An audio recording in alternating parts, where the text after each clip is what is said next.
lados, à nossa frente um mar, à direita montanhas, à esquerda montanhas, o que nós vamos sentir é medo. E esse medo não é sem motivo, porque o verso 6 e 7 diz que Faraó tinha 600 carros preparados para perseguir um povo que a vida inteira foi acostumado a ser escravo e não sabia lutar. O povo de Israel tinha 600 motivos para ter medo. E não é diferente nos dias de hoje. Toda vez que nós nos deparamos com situações difíceis, nós deparamos e confirmamos que existem mais de 600 motivos. O porquê que nós temos que ter medo? Nós temos medo do futuro, e se ficar grave. Nós temos medo do que vai acontecer e se for mandado embora. Nós temos medo do que vai acontecer daqui a um ano, e se não ganhar, e se ganhar um presidente ruim a eleição. Nós temos medo quando nós nos deparamos com o mar vermelho. Normalmente nós temos medo. Nós temos medo porque os nossos olhos conseguem enxergar apenas aquilo que nos dá medo. Nossos olhos aumentam, maximizam aquilo que nos dá medo. O apóstolo Pedro mostra que isso de fato acontece, mesmo estando bem perto de Jesus. Em Mateus capítulo 14, ele disse: se é o Senhor, me manda ir por sobre as águas, porque eu vou. E ele começou a andar por sobre as águas. Só que o que chama atenção no texto de Mateus capítulo 14, verso 30, é que ele viu as ondas e teve medo. E a partir do momento que ele vê as ondas e tem medo, diz o texto que ele começa a afundar. Toda vez que nós nos deparamos com coisas difíceis, a tendência natural do ser humano é ter medo. Nós temos medo. Nós nos esquecemos completamente do que Deus já fez. Nós nos esquecemos completamente do poder de Deus e temos medo. Nós temos medo. O medo não é uma exclusividade apenas daqueles que têm medo de barata, de rato, como da minha mãe, de piolho de cobra. Tem medo de piolho de cobra. O medo está presente no nosso coração toda vez que nós nos deparamos com aquilo que nós não conseguimos controlar. Israel teve medo. Faz o exame, não vou abrir, porque eu tenho medo do resultado. Faz o vestibular, não vou olhar a lista dos aprovados, porque eu tenho medo de não ter passado. Faz o concurso público, não vou olhar para a lista, porque eu tenho medo de não ser aprovado. O fato é, o medo está presente no coração daqueles que se deparam com o mar vermelho. Aconteceu com Israel, e está acontecendo com alguém aqui nessa noite. Medo. O medo é a reação humana mais comum diante daquilo que nós consideramos impossível. Só que o medo não é a única coisa. O medo é uma das coisas que está no nosso coração quando nós nos deparamos com coisas difíceis.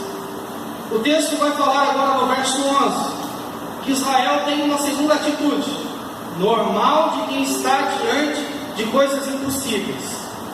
Israel murmurou, Israel reclamou. No verso 11 diz: disseram a Moisés: será por não haver sepulcros no Egito que nos tiraste de lá para que morramos neste deserto? Israel se depara com uma coisa perigosa, tem medo, e o medo desemboca na murmuração. Eu copiei o texto da tradução da Bíblia Viva, e na tradução da Bíblia Viva eles fazem duas perguntas. Eu vou ler com vocês. Ora, para morrer assim no deserto era melhor ter ficado no Egito! Exclamação. Agora vem a primeira pergunta. Ou você acha que lá não existem túmulos para nós? Você vai perceber que a murmuração de Israel é fruto do seu medo. Pelo fato de eles terem medo, eles já têm o negócio como algo derrotado. Acabou, não tem saída. Pelo menos eu ia morrer lá no Egito, e lá eu teria um túmulo para ser enterrado. Agora eu vou ficar aqui jogado no meio desse deserto, de frente com esse mar, vou virar almoço para as aves. Você percebe que a primeira murmuração é apenas uma declaração de que está tudo acabado, não tem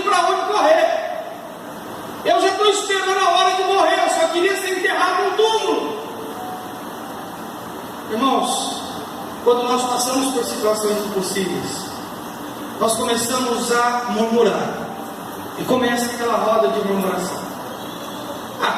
Antes de eu ser crente, não acontecia essas coisas comigo. Antes de eu vir para a igreja, essas coisas não aconteciam comigo. Mas só foi eu vir para a igreja que essas coisas começaram a acontecer comigo. Aprenda uma coisa para você nunca mais esquecer. Antes de você servir a Deus, você era propriedade exclusiva de Satanás. Ele fazia de você o que bem queria. E muitas vezes ele nem te incomodava, porque você era mais um no balaio dele. A partir do momento que você passa a ser propriedade exclusiva de Deus, você pode ter certeza que ele vai levar em consideração o que ele perdeu. E o que ele perdeu, ele vai tentar reconquistar. Só que ele não consegue reconquistar, porque quem pertence a Deus, pertence para sempre. Não adianta você murmurar nessa hora, irmão.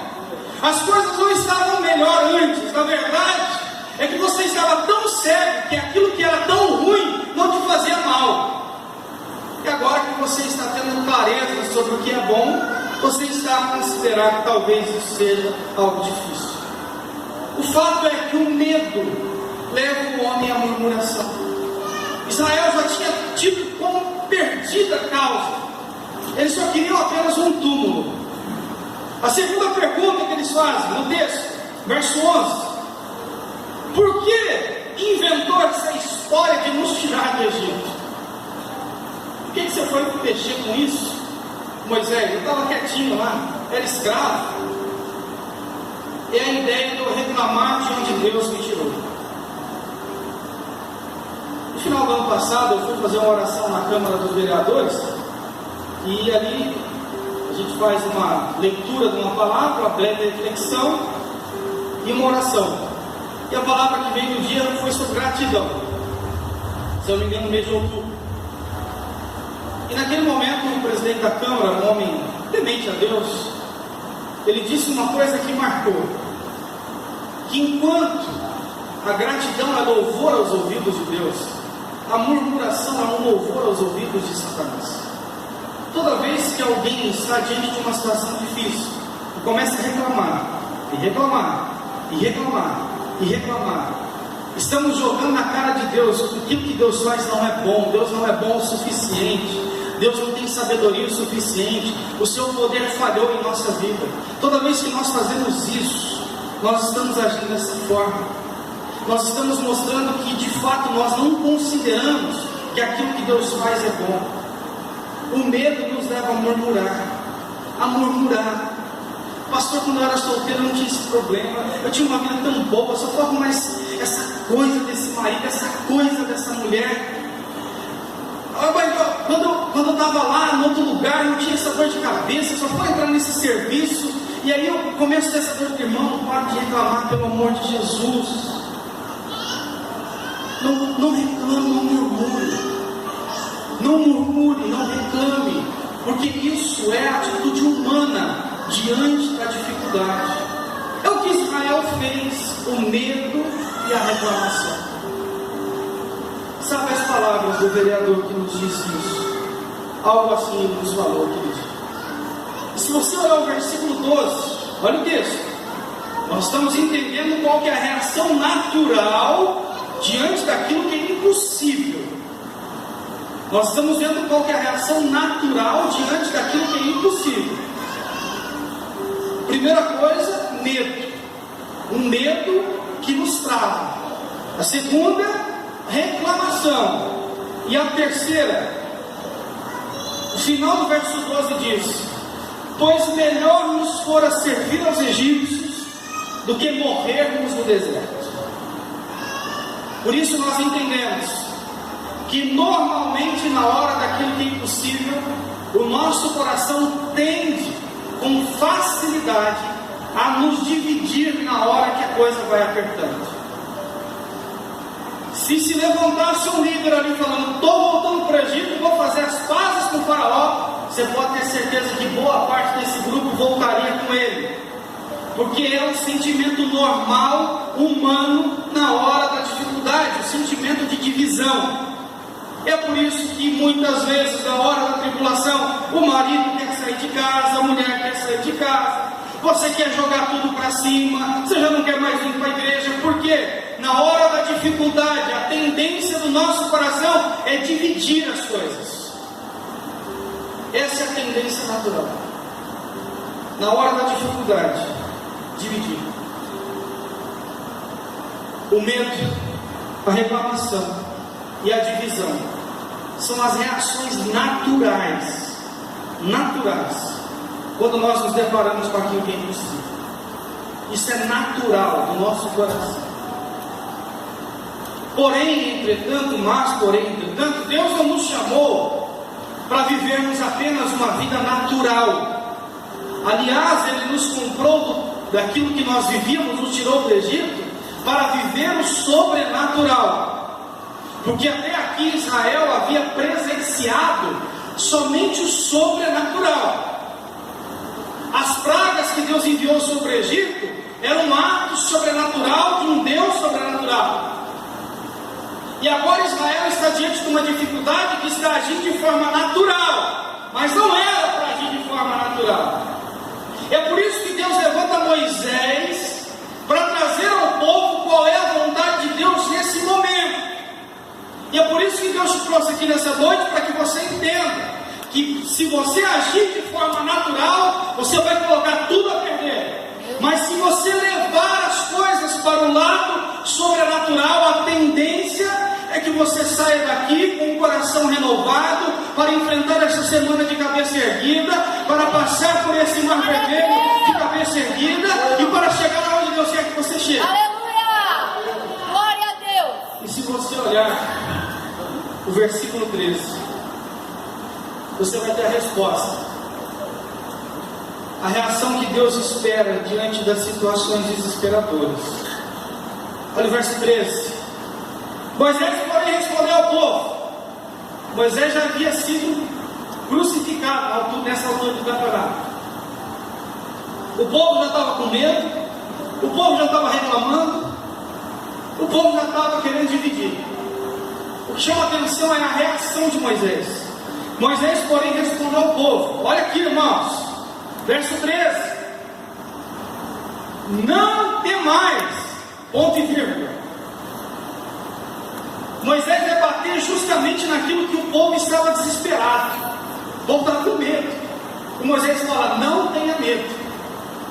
Moisés, mas como que eu não vou ter medo se tem 600 carros de guerra nos perseguindo? Moisés, como que eu não vou ter medo se esse exército e se esse desvario de juízo do faraó está atrás de mim? Como é que eu não vou ter medo? Aí Moisés traz o versículo 14. Sabe por que vocês não devem ter medo? Porque o Senhor pelejará por vós. Se você precisa de um motivo para não ter medo, recebe essa para a sua vida. A palavra é certa: não tenha medo. Se você está com medo porque inúmeros soldados, você se sente cercado pelos demônios, a sua vida não tem mais sentido. Se você está com medo por causa disso, a palavra vem para o seu coração: não tenha medo, porque quem vai pelejar a tua causa é o Senhor. Aleluia! Não tenha medo, irmão. Não tenha medo. Se ao olhar para o exército de Faraó, para o mar, você tem medo, então pare de olhar para o exército de Faraó e para o mar. Olhe para aquele que está dizendo para você: não tenha medo. Não tenha medo. Se os teus olhos vão criar um sentimento ou de medo ou de confiança, então que você coloque os seus olhos naquilo que vai gerar confiança em Deus, o nosso Senhor. Não tenha medo. Não tenha medo. Pastor, é fácil falar para não ter medo. É fácil falar para você não ter medo. Não é porque você vai confiar no que eu estou falando. É fácil falar para você não ter medo, porque o texto é claro: o Senhor pelejará por vós. Glória a Deus. Amém. Senhor, que nessa semana você possa olhar para Deus e falar: Deus, eu estou diante de algo impossível, mas eu não vou ter medo. Ainda que tudo diga para eu ter medo, mas eu não vou ter medo, Porque quem vai pelejar por mim nessa semana, durante toda a minha vida, será sempre o Senhor. É o Senhor. Aprenda isso. É o Senhor. Coloque isso na tábua do seu coração. É o Senhor. Não tem mais. Porque o Senhor pelejará por vós. Naturalmente eles tiveram medo. Moisés chama eles para o sobrenatural. Não tenha medo. Naturalmente eles começaram a reclamar. Era melhor lá no Egito, era melhor lá, pelo menos lá tinha o meu túmulo, pelo menos lá tinha minha sepultura. Agora Moisés vem chamar eles para o sobrenatural. Pare de reclamar, diz o texto, não tem mais, ponto e vírgula. Olha o que está escrito: aquietai-vos, aquietai-vos. Se você quer enfrentar aquilo que você considera sobrenatural, numa dimensão sobrenatural, aquietai-vos. Olha para o espelho. Deus te deu 2 orelhas, uma boca, matemática básica, para você falar menos, escutar mais. Aquietai-vos. Pastor, olha, sinceramente, eu acho que eu tinha que ter batizado no Rio Fundo, porque eu batizei, os braços não entrou na água. Eu estou com uma vontade essa semana de pegar um pelo pescoço. Aquietai-vos. Aquietai-vos. Pastor, eu tinha que ter aberto a boca na hora que eu batizei para entrar água lá na língua, até no pé da língua. Se língua tem pé, né? Porque se eu pegar minha sogra essa semana, mas eu vou falar tanta coisa para ela, mas ela que não para na minha frente, irmão, aquietai-vos. Aquietai-vos. Aquietai-vos. Aquietai-vos. Na multidão das palavras, o tolo se enrola. Na multidão das palavras, você vai falar coisas que vai ofender.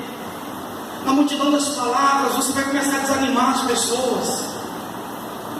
Se você chega num ambiente que todo mundo reclama, e aquela reclamação, o ambiente fica pesado, você começa até a abrir a boca de sono, aquela coisa ruim.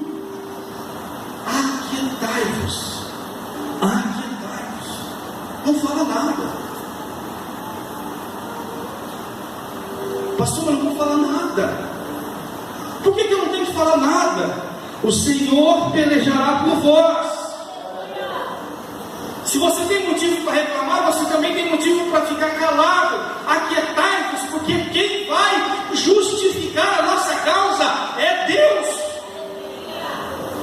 Aquietai-vos. Aquietai-vos. O Salmo 46, versículo 10, a primeira parte diz: aquietai-vos e sabei que eu sou Deus.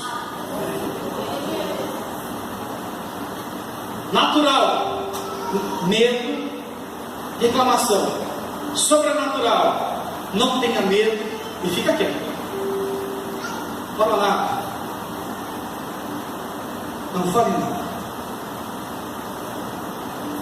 Natural, divisão. Vou voltar para o Egito. Sobrenatural, olha o verso 15. Disse o Senhor a Moisés: por que clamas a mim? Dize aos filhos de Israel que marche. Diz aos filhos de Israel que marche. Natural, vamos voltar para o Egito. Sobrenatural, manda esse povo andar. Eles devem andar. O papel de Deus é abrir o mar vermelho. O nosso papel é andar, irmãos.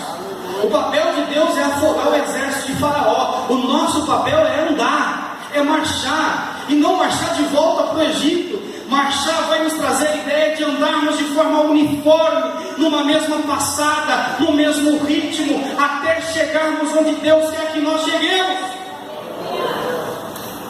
Está na hora de nós entendermos que para nós não cabe o sobrenatural. Eu não abro o mar vermelho, eu não vou afogar o exército de Faraó, eu não posso fazer nada disso. Mas o que eu posso fazer e o que eu devo fazer é marchar, marchar, marchar, marchar. Ah, pastor, eu vou falar a verdade, eu estou desanimado. Eu estou esperando vir aqui um empresário para me dar um emprego na porta de casa, irmão. Eu não vou falar para você esperar sentado, não, porque nem esperar sentado não vai acontecer nada. A tua missão é marchar. A de Deus é abrir a porta. Nós marchamos. Deus opera milagres. Nós não podemos perder o foco de que a nossa função é marchar. Isso é andar no sobrenatural. Ele não está mandando você correr. Deus não tem pressa de nada. Eu tenho pressa, você tem pressa. Nossos filhos têm pressa para comer hoje. Deus não tem pressa. Ele manda nós marcharmos numa só passada, numa só fé, rumo àquilo que Deus espera de nós. Aí quando Israel entende isso, eles saem do modo natural e vão para o modo sobrenatural. O que acontece? Nada. Eles continuam marchando. Porém, quando eles chegam diante do Mar Vermelho, é aí que Deus entra na história. Ele abre o Mar Vermelho. O povo de Israel marcha com o Mar Vermelho aberto e seco. Quando você está debaixo da direção de Deus, está confiando no Deus soberano, quando você fica quieto, para de reclamar e está marchando, você começa a experimentar milagres sobrenaturais. Glória a Deus. E aí você pode pensar, pastor, mas isso é obra do acaso, isso aí é coincidência. Não. Se você olhar o texto, a mesma coisa os egípcios tentaram fazer, mas por não estarem debaixo do propósito de Deus, era como se eles estivessem caminhando no meio da escuridão. As rodas dos seus carros estavam emperradas. Por quê? Porque Deus não dará a Satanás a condição de nos destruir. Nós estamos debaixo da promessa de Deus, irmão. Nós estamos debaixo da promessa de Deus. Se nós marcharmos, nós veremos o sobrenatural. Para concluir nesse momento, em nossa caminhada com Jesus, nós podemos nos deparar com situações desesperadoras. Nossa reação humana natural pode colocar tudo para perder. Mas a palavra de Deus está nos orientando como caminhar no sobrenatural. E Deus nos dará a condição de contemplar coisas que nós nem mesmo imaginamos. Os homens fariam uma balsa, transportariam a nado, mas Deus faz aquilo que é impossível para o homem. Por quê? Porque Ele é Deus. A palavra que fica para os nossos corações é: o Senhor pelejará por vós, e vós buscareis. A Deus seja honra e glória pela exposição da sua palavra. Que suas palmas engrandeçam ao nome